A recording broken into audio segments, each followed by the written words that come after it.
Pushpa movie के and में क्या हुआ? पिक्चर अगर तुमने देखी है तो दिमाग में क्वेश्चन डेफिनेटली आना चाहिए। एकदम डिटेल में डिस्कस करेंगे स्पॉइलर वार्निंग के साथ। अगर तुमने नहीं देखी या नहीं जानना चाहते हो, this is the moment where you can skip this video. बाद में आकर रोना नहीं, स्पॉइलर क्यों दे रहा है, मत देखो। साथ में एक छोटा मोटा अंदाजा तुक्का लगाने की कोशिश करेंगे कि पार्ट 3 जो उन्होंने अनाउंस किया पुष्पा द रैम्पेज, उसमें क्या हो सकता है। लेकिन उससे पहले इस द रूल के अंदर क्या हुआ तो देखो। अगर तुम थोड़ा भी दिमाग लगाओगे ना, एक चीज काफी एविडेंट है कि उन्होंने मोटा मोटा जो पार्ट 1 था उसी के स्टोरी फॉर्मूले को लेके पार्ट 2 बनाया है, जिसमें पुष्पा के सामने हमेशा मल्टीपल प्रॉब्लम्स होंगी। एक फैमिली को लेके, दूसरा बिजनेस बढ़ाने को लेके और तीसरा पुलिस वाला। थोड़ा बहुत इधर उधर मॉडिफाई कर लो। जैसे पहले में उसको राइज करना था अपने ऑर्गेनाइजेशन में, अब क्योंकि वो मालिक बन चुका है तो ऑर्गेनाइजेशन को ही बड़ा करना। रीयूज करने वाला पॉइंट सिर्फ यहाँ तक ही लिमिटेड नहीं है, बल्कि स्टोरी के स्ट्रक्चर को भी ले लो कि जो मेन प्रॉब्लम है हीरो के सामने, उसका सोल्यूशन मूवी खत्म होने के आधे घंटे पहले ही निकल जाएगा। लेकिन हम लोग एक साइड एडवेंचर देखेंगे जो कि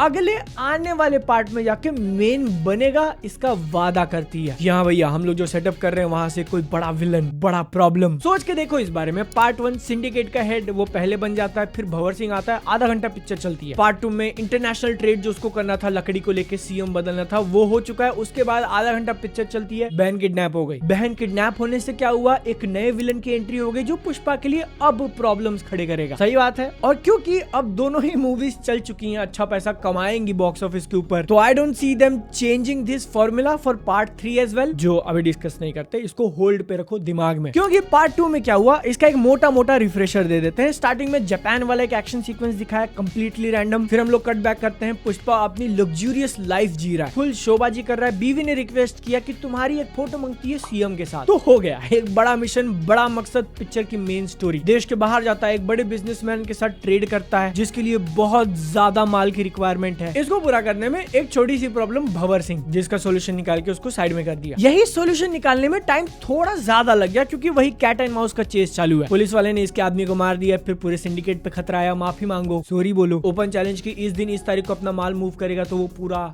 पकड़म पकड़ाई। इसी बीच में बीवी प्रेग्नेंट हो गई, तो पूरा जथरा वाला सीक्वेंस। कुछ गुंडों ने पुष्पा की भतीजी को छेड़ दिया, तो वहां एक्शन। चंदन की लकड़ी का मैटर सॉल्व होने के बाद लड़की का किडनैप होना, तो फिर पुष्पा भाऊ जब अभी इतने 1000 करोड़ की डील कर चुके हैं, अपना पावरफुल फ्लेक्स, सारी सिटी या डिस्ट्रिक्ट जो भी था बंद करवा दिया, नेशनल न्यूज टेलीविजन पे बोल रहे हैं, हाथ लगाया तो काट देगा साला। ट्विस्ट ये है कि जिस गुंडे ने किडनैप किया है वो एक सेंट्रल मिनिस्टर का भतीजा है। आई डोंट रिमेम्बर उस बड़े वाले मिनिस्टर का कोई पोस्ट उन्होंने बताया था कि नहीं, अगर है तो कमेंट्स में बता देना। और वीडियो में मजा आ रहा है तो चैनल को सब्सक्राइब। लेकिन अब क्योंकि पुष्पा के जान पहचान, ऊपर से भतीजी, छेड़ दिया तो मार दिया। जिस लौंडे को मारने की बात नहीं कह रहे थे, उसको मारने के बाद उसके बाप को भी मार दिया, मतलब कि वो जो बड़ा मिनिस्टर है उसका भाई। इससे क्या होता है, दो चीजें। अब तक जो फैमिली वाला इशू चल रहा था फॉर पुष्पराज कि वो नाजायज है, हमेशा उसके बड़े भाई ने उसको धिक्कारा है, इस चीज की याद दिलाई है कि तेरे पास कोई फैमिली नेम नहीं है। सोल्यूशन अपने परिवार में ले लिया, गले लगा लिया, जो किडनैप हुई थी उसकी फटाक से शादी कर दी। और ये भी रिवील करते हैं कि पुष्पा को एक बेटा होने वाला है, जो श्रीवल्ली ने नाम बताया, आई थिंक वो एक लड़के का ही था। तो फाइनली एकदम हैप्पी फैमिली के साथ स्टोरी की कहानी एंड होते होते रहेगी। क्योंकि भैया एक जिला, एक स्टेट कंट्रोल करने से क्या होता है, अभी तो पुष्पा को और ऊपर जाना है। पिक्चर के कम से कम एडिशनल 2 पार्ट बनाना है, तो इसलिए मूवी के एंड में दिखाते हैं कि उनके फंक्शन में किसी ने बॉम्ब रख दिया और दूर से उसको ट्रिगर भी कर दिया, बम ब्लास्ट, बूम। अब ये कौन है, क्वेश्चन आएगा। मोस्ट लाइकली 99% श्योरिटी के साथ ये एक ऑर्गेनाइजेशन है, क्योंकि जो बड़ा मिनिस्टर था सेंट्रल गवर्नमेंट में, वो श्राद्ध पे पूछता भी है कि वो नहीं आए क्या। और जिस तरीके से डायलॉग लिखा गया, उसको बोला गया ना, एक रिस्पेक्ट, एक लेवल वाली फीलिंग आ रही थी। तो बेसिकली जिसकी भी बात हो रही है, कैरेक्टर नहीं बताया, एक्टर नहीं बताया, वो भंवर सिंह या फिर पुष्पा के लेवल पे नहीं बल्कि ऊपर खेल रहा है। He is a much bigger deal. और क्यों मैंने इसको एक ऑर्गेनाइजेशन बोला, उस कल वाले लोगों के साथ अकेला इंसान नहीं कर रहा है, ये दिखाने के लिए अपने को एक ही दिखाया था जो बम ट्रिगर कर रहा है, ताकि तुम क्वेश्चन करो कि वो कौन है। उसके बदले कोई एक बड़ा एक्टर कास्ट कर लेंगे अब। लेकिन एक और चीज नोट करने वाली है कि पुष्पा का जो दोस्त है, जो अभी चीफ मिनिस्टर बन चुका है स्टेट का, उसने वार्न किया था लड़के को मारने से पहले कि इस मिनिस्टर के खिलाफ मत जा। एक डायलॉग भी बोला था कि खदानों को लेके कुछ बड़ा करके वो यहाँ तक पहुंचा है, it's a big deal, very dangerous. जिसके कारण व्हाट आई फील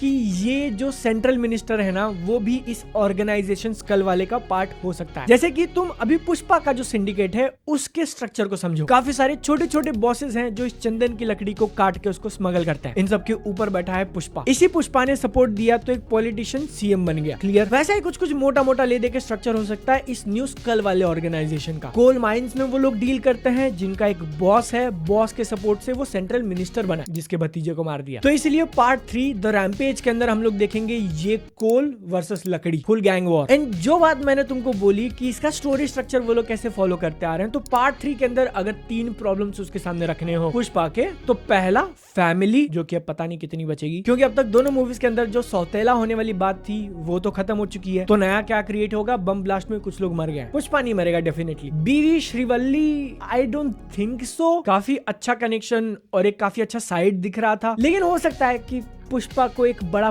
पुश देने के लिए रैम्पेज नाम दिया है, तो बौखलाहट में पागल होके एकदम, समझ रहे हो, रेज मोड। वही बात है ना कि भतीजे को किसी ने किडनैप कर लिया तो इतना तांडव किया उसने। जब बीवी अगर मर जाए बेटे के साथ, it can be used as a big trigger definitely. दूसरा और मेन टास्क जो हमेशा उसके सामने होता है कि इस लकड़ी के चंदन के बिजनेस को बड़ा करना और बड़ा हाथ मारना। तो आई थिंक उसका ग्लिम्स हमने ऑलरेडी देख लिया है। वो जो जापान वाली फाइट थी, आई बिलीव कि आगे होने वाली है फ्यूचर में, क्योंकि इस मूवी के अंदर तो वो डेफिनेटली अब तक सिर्फ नेशनल लेवल पे खेल रहा था। एक जो उसने बड़ी इंटरनेशनल डील करी थी वो पूरी हुई है, जापान तक नहीं पहुंचा। क्योंकि अगर तुमको याद है तो पहले पार्ट के अंदर अपने को पूरा प्रोसेस बताया था, लकड़ी कट के कैसे ट्रांसपोर्ट होती है और एंड में जाके कहां बनती है? Japan. That is the end goal. अभी तो वो लोग इंडिया से काट के श्रीलंका भेज रहे हैं। तो इसलिए वो कंटेनर वाली पूरी फाइट को हम लोग वापस से रिविजिट, रीलिंक करेंगे पार्ट 3 के अंदर। फ्यूचर की कहानी उन्होंने पहले बता दी, जिसके एंड में उसको गोली लगती है, पानी में गिरता है, आगे क्या हुआ वी डोंट नो, लेकिन ट्रेलर में शॉट दिखा दिया था जिसमें वो ऐसा निकलता है हल के ऊपर खड़े होके, काफी सारे लोग उसके ऊपर लेटे हुए हैं, और ऐसा न्यूज आया था कि एक बड़ा अंडर वाटर सीक्वेंस उन्होंने शूट किया है। तो वो फाइट भी मे भी नहीं दिखाई हो, पार्ट 3 की शूटिंग थोड़ा बहुत करके रखा है ऑलरेडी। एंड इस बार ये ऑर्गेनाइजेशन को लेके ही सबसे बड़ा प्रॉब्लम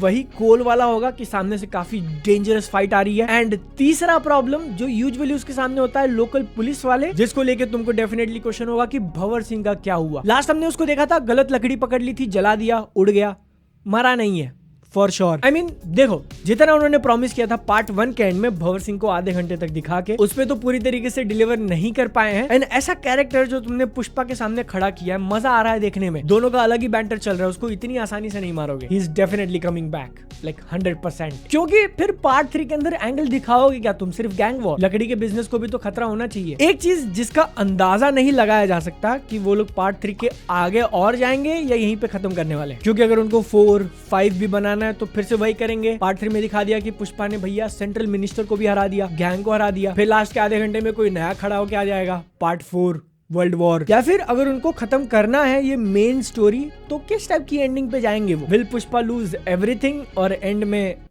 जो भी कंक्लूजन हो? एंड ये नया डेंजरस खिलाड़ी के लिए किसको कास्ट करेंगे वो लोग? कौन होगा ये स्कल वाला विलन?